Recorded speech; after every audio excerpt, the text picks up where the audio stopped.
This is your WCFW Daily News Roundup for 105.7 CFW in Chippewa Falls and 93.5 The Tap in Eau Claire.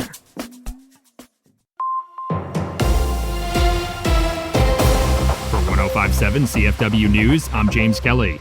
As Wisconsin residents look to beat the heat wave this weekend, Eau Claire County officials are reminding them to check water quality advisories before swimming at local beaches. The Eau Claire City County Health Department monitors water conditions each week for elevated levels of things like bacteria and algae that can have various negative health impacts. Health Department officials have already issued a number of water quality advisories for some popular beaches in the area, including Lake Altoona Beach, Lake Eau Claire Beach, and Riverview Beach. Wisconsin Department of Natural Resources officials are reminding residents about the various universal recreation options available throughout the Wisconsin State Park system in honor of Disability Pride Month. According to a press release, the DNR offers specialized equipment like adaptive kayaks and fishing piers, all-terrain wheelchairs, and more for rent at state parks to ensure residents of all ability levels can enjoy the outdoors. A full list of what accessible features are available at what state park properties is available on the Department of Natural Resources website.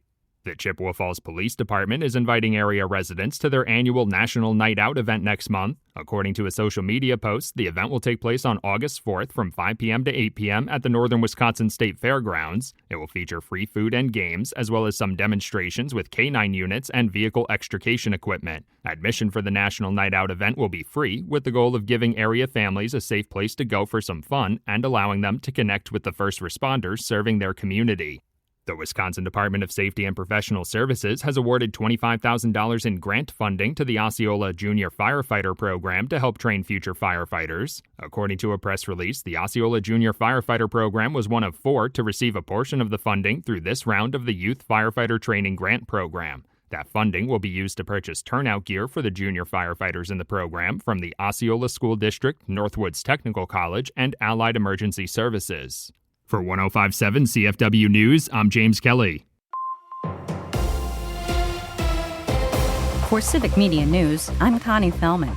Wildfire smoke from fires burning in Minnesota and Ontario continues to affect air quality across Wisconsin. Civic Media's Maddie Schaefer spoke with health experts about how to cope until things clear up.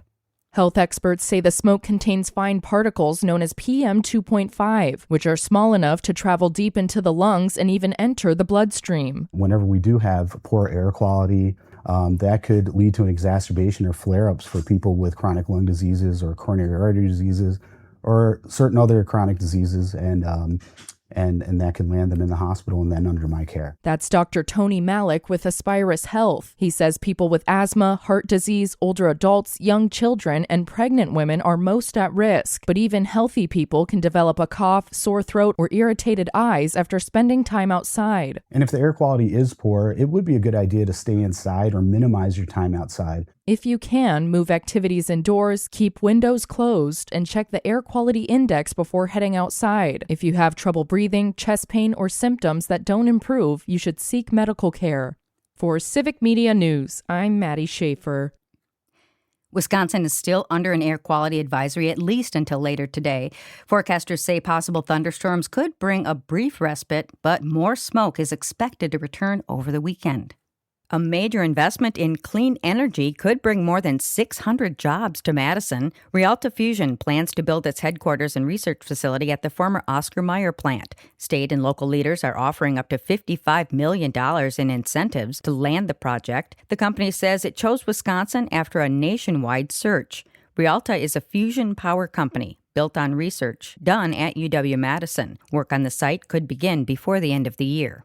The Appleton Common Council is set to decide whether to implement a list of rules for automated license plate readers. If passed, any companies that work with the police department would give a detailed list of what data is collected and stored. Police would also have to give a detailed annual report about the license plate readers. This comes after Mayor Jake Woodford announced in May the city would stop using the cameras amid public concerns about privacy and who uses the data. The Wapaka Police Department is warning residents about organized panhandling rings that use young children to solicit money.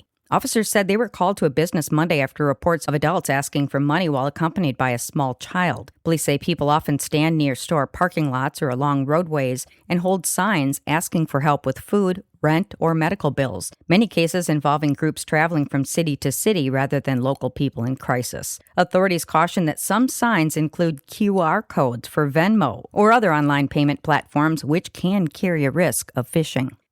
Investigators from the Marathon County Sheriff's Office are still looking for leads following the theft of 20 head of cattle valued at $50,000. Deputies were called July 8th to Kingdom Haven Farm after owners said the animals were discovered missing the morning before. Investigators say there were no signs of forced entry at the gates, fences, or cattle barn. The case remains active, with officials saying they plan to canvass the area for possible surveillance footage from nearby homes or businesses.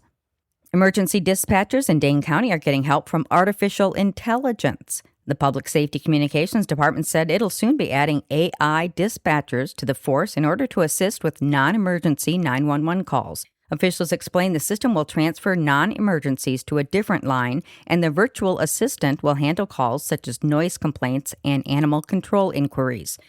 And that's your state news update. I'm Connie Fellman for Civic Media News. Brewer baseball is back. Hi, I'm Mike Clemens with sports. The Brewers back in action tonight at AmFam Field against the Florida Marlins. Jacob Mizorowski still being rested. Won't start until next week. Lefty Kyle Harrison on the 15-day IL with a sore elbow. Brandon Woodruff is on the 60-day IL. So that means that Logan Henderson will be on the mound tonight for the Crew. NBA in Miami, the Heat welcomed their new player, Giannis Antetokounmpo, to Florida. I'm excited. I've been with the Bucks for 13 years. I love what I've felt so far. I think people are so welcoming, so nice to me. I hope it stays that way. I'm so driven. Like, all this stuff is nice. Like, we can talk about it all day long. But I just love playing basketball. Giannis will now wear the number 7 jersey. Team president Pat Riley telling reporters the Heat wanted Giannis last February, but couldn't work out a deal before the trade deadline. With sports, I'm Mike Clemens. I'm meteorologist Mace Michaels. Some smoke with hazy sunshine today, humid with a high in the low 90s. A slight storm chance tonight. Warm and muggy, a low in the upper 60s.